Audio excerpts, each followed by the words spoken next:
What's up guys, Kieran here. I'm going to do a quick video. Just got back from record fair. I was originally didn't think I was going to go. I was toying with the idea whether I should go or not. I've never gone to this fair that happens in Montreal twice a year. And I decided to go. I said, what the hell? I'm going to check it out. Probably find some good stuff. So I did. So I just got back and I gotta go to a wedding now, so I'm just gonna show you guys quickly. I needle dropped a few of them to check it out to see how they sounded in terms of condition and as well as the music, but I have not by any means given these a thorough listen. So, but I just was excited to share my finds with you guys, and I will probably share more, my thoughts maybe in some recent spins videos, or if there are any really standout ones, I will talk about them with you guys.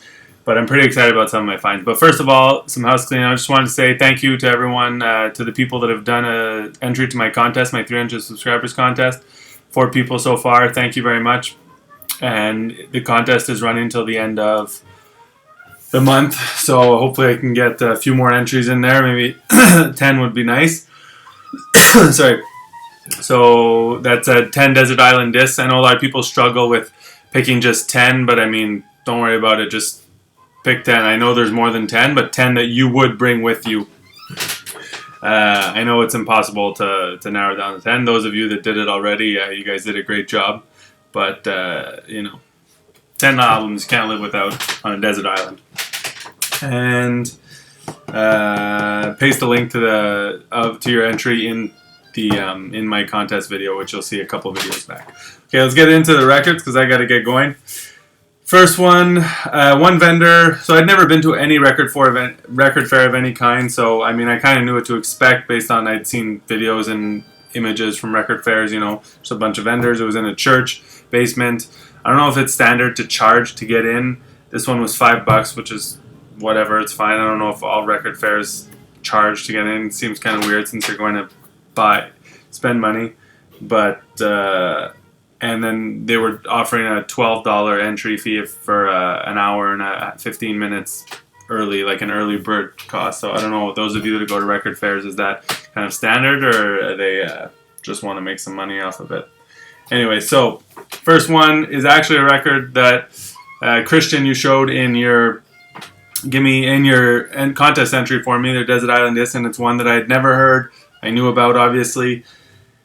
Super thrilled to find it. This is an original, a Canadian original, and it is Ole Coltrane by John Coltrane on Atlantic. Never seen a copy of this before, so super thrilled when I saw it. This is one of the vendors. I was kind of looking for vendors. I mean, checked them all out, but the ones that had records kind of on display behind, thinking maybe I might find some, that's where they'd have their better stuff. This is a Canadian deep groove Atlantic pressing. Mono deep groove pressing. And it sounds good. This one I did listen to quickly. I can't wait to listen to it more. But covers in basically mint shape, still glossy. So very, very happy about that. And so from this same vendor, I picked up, put that away after, I picked up a couple other Coltrane records one that was on my list, and Impulse, well, they're both Impulse actually, the other two. So, and one was cheap, one was one of the more expensive records I bought. So this was the more expensive one, and I don't know this music at all. I took a gamble. I know I've seen some people show it before, but it's in almost mint shape, and this is John Coltrane and Alice Coltrane, Cosmic Music. So I think it has some recordings from Coltrane, and then some just of John, and then some just of Alice from after he passed away, if I'm not mistaken. Anyway, this is in, as you can see, mint shape, near mint shape. Beautiful. Original pressing on Impulse. So looking forward to listening to that. Haven't listened to that one yet. And on here you have, I think you have Pharaoh. Yeah, so you have I don't know who else plays on here. Anyway, those of you that know it, I'll check it out. I'll show it to you guys again in another video. But looking forward to that. And then another one. This was cheap because it's not in great shape, but I put it on and it plays great. This is one that was missing. I'm missing a couple. I mean, I'm missing a bunch, but I don't have Ascension. I don't have Live at the Village Vanguard again. There's actually a copy at the record store that I'm eyeing, but it's a bit expensive. So Meditation, this is gatefold, great shape, and this is a Canadian pressing as well. Mono pressing on Spartan. I showed this in my, so $10. There's a guy that right when I pulled it out came up behind me and he kind of went, ugh. And he's like, he was super like, oh my god, I want that record. And then he's like, how much is it? I was like, $10. He's like, then I really got his attention. He was like hovering around me. He was like, you gonna get it? Are you gonna get it? Are you gonna get it? I'm like, of course I'm gonna get it. It's $10. Anyway, so and I asked that dealer because he had some of those all 3 Coltrane records, and I said, do you have any more jazz here? And he said no, but he gave me his card and he said, send me an email. I got tons more good jazz, so I'll probably reach out to him at some point, see what he's got, but for now I gotta cool it because I failed miserably again at not buying records. So this is one I've never seen or heard of on impulse. Archie Shepp 3 for a quarter, 1 for a dime. Why not? Can't usually go wrong with Archie Shepp on impulse from the late 60s. Looking forward to checking that out. I'm expecting it to be challenging music. From that same seller, I got this Leon Thomas, so my second Leon Thomas on Flying Dutchman. I have the Leon Thomas album as well. This is Spirits Known and Unknown, New Vocal Frontiers, so I'm expecting this to be pretty cool. This is a nice Flying Dutchman. I didn't even check out the condition of this one. It was $5. But original US pressing. That is good, man. Okay. Next one was the most expensive one. I got him to come down a bit on the price, but it's not an original. He was telling me it was. I was like, I don't think it is, and it's definitely not when I look at it. But that's okay. It's a reissue from I don't know when. There's a whole bunch of different variations on Discogs. None of them matched this one that I got. But this is Pharoah Sanders Quintet on ESP disc. So the 1970 reissue listed on Discogs, the cover looks more like this. It has this exact stuff going on here. It doesn't have any of this. But it has this, but in a different way, kind of just listed vertically without the images.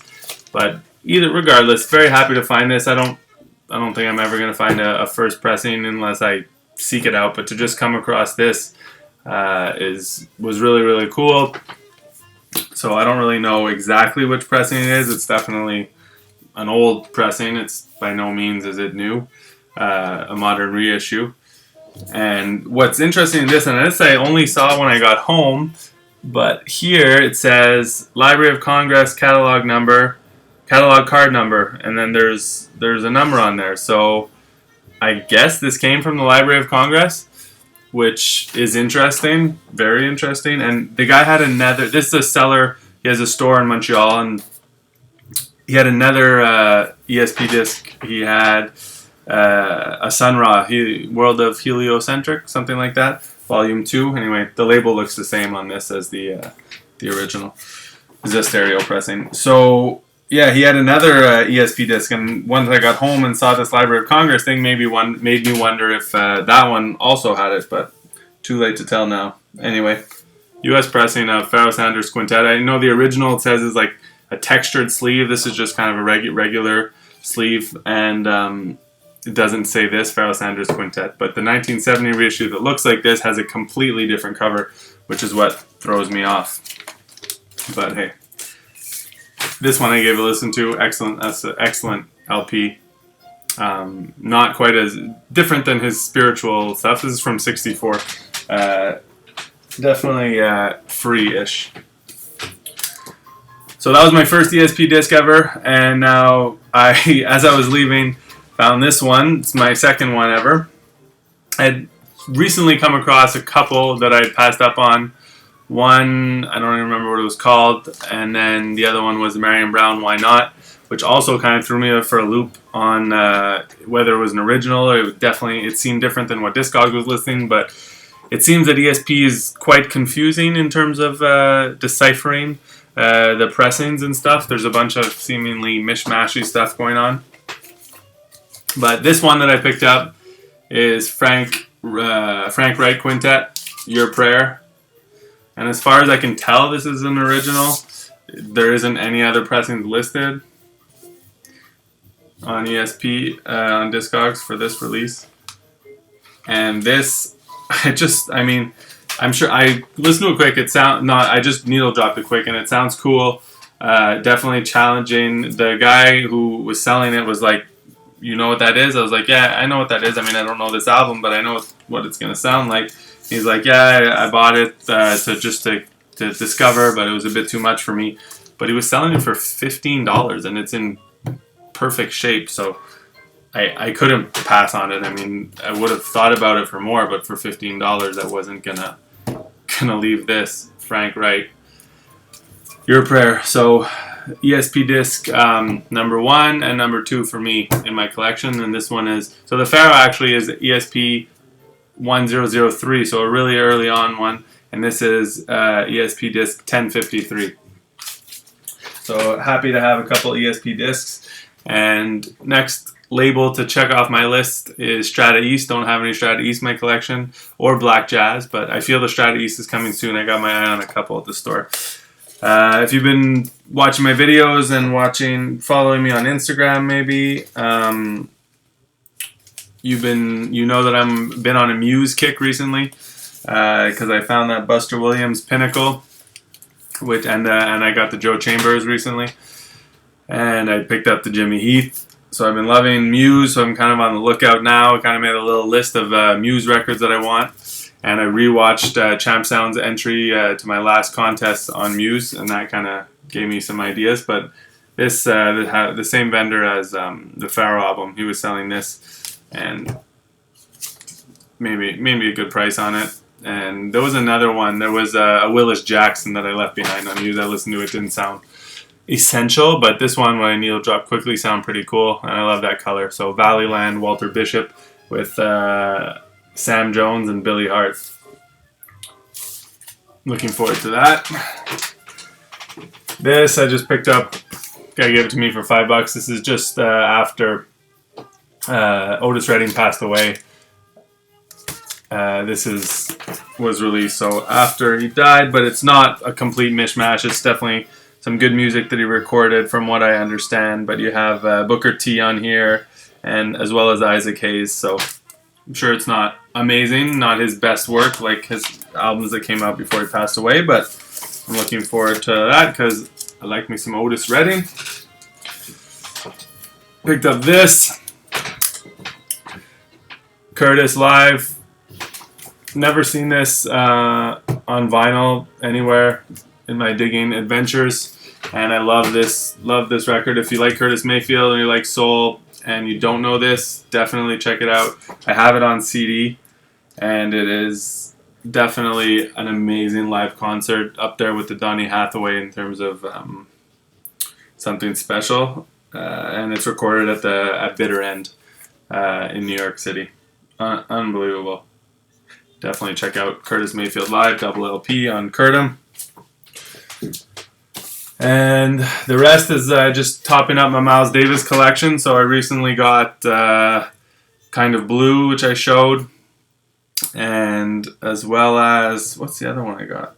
I mean, I picked up a few recently, but I picked up the I don't even remember. It's a live one. The other half of Four and More. The name is completely escaping me. But anyway, it doesn't matter. It's the soft, slower one. Anyway, love this cover. Didn't have this album. I have it digitally. Don't even have it on CD. But got this finally on vinyl. Looking forward to experiencing this. Live Evil, Miles Davis, Herbie Hancock, Gary Bartz, John McLaughlin, Arthur Morera, Jack DeJohnette, Keith Jarrett, Chick Corea, Dave Holland. Serious lineup. And there was a few copies of this actually. I picked up the first one I saw, but then I saw it two or three more times after today. And I had seen one recently as well at the store, and this one was not expensive. The copies I keep seeing are, $30, $35, and I didn't want to pay that for it, but I was happy to find an original, Canadian original of this. That's the Canadian 6-eye of Miles Davis, Porgy and Bess. So getting, not close to completing it, but definitely adding to the Miles Davis collection. They're not, there's so many, but it's nice to get the ones from the 60s, late 50s, 60s, and early 70s. This was just the guy gave it to me for a couple bucks. The record was mashed up. It's actually what's playing right now, if you can kind of hear in the background. But the reason I got it actually sounds fine. I'm putting it on right now to test it out. Is because I had a copy of it already. So now I have two. But the copy I had didn't have a cover because I had picked up a kind of blue out of a dollar bin, but it ended up being this record, the Miles Davis in person Friday Night at the Black Hawk. Anyway, so I wanted the cover because I was coverless, and turns out that the record sounds good. So now I have two copies of this, but I have a cover for it, and I really like this cover. I find it's beautiful. This is volume 1. There is volume 2 as well. So yeah, I don't know what the deal is with this cover. I don't know if it's an original cover. This seems weird with the white lining, I think, but who knows? It don't matter to me. And that's it. 17 minutes. So I'm going to keep it under 20. The other thing I had mentioned in my last video is that I was going to go pick up some records at a friend's of mine. Her parents were going to give me their records, so I did that. Was a little disappointed. It was a great day. I did a little road trip with my girlfriend, went out to eat, saw some nice views, but the records, there was a lot of records, but they were mostly her grandparents and not her parents. I don't know if they decided to keep, I know they did decide to keep some. I don't know if those were mostly the jazz and soul that I was looking for from her father's collection, because most of the records from her father's collection, there were some are great records, but the ones obviously from her grandfather's collection were just not anything, not collectible at all, not music I want to listen to, unfortunately. But I got maybe about 20 records that are decent, some ones that I didn't know that I'll discover, but I'll share those with you guys in another video. But anyway, those are my record fair digs. I wanted to share those with you right away. I think that's all of them. And yeah, once again, I failed at not buying records, but this time I mean it. I'm not buying any records for a little bit. Maybe on some trade or something, but I'm not spending any more money on records this month. I'm going to try to hold out till Boxing Day. But the record fair twice a year, I had to do it. Anyway, don't forget about my contest. Make an entry. Hope everyone's well. And have a great weekend. Peace.